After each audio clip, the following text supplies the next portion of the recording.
In advanced study these days, we're typically taught to be skeptical readers. In the secular academy, you basically come to text with a point of view that says, well, I think I'm going to reserve judgment. And when you hear any kind of proposition, your first inclination is to say, I don't think so.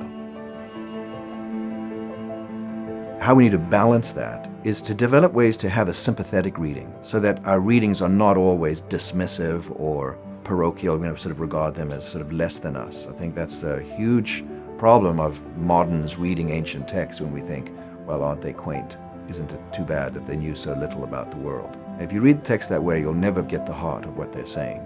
Can we develop ways of reading that give us a sensitivity to their circumstances and their reality?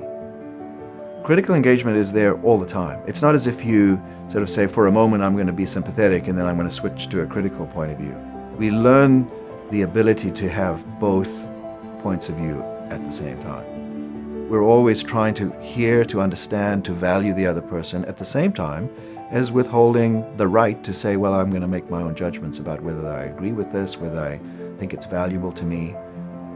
The challenge in reading for faith is that we don't just suspend our critical faculties when we come to texts that are oriented to building up our faith, and yet we come with a desire to truly hear the word that God speaks to us in Scripture and to obey that. And so that's the challenge of faithfulness. How do we find the way to be faithful in this complex, non-binary world that we live in?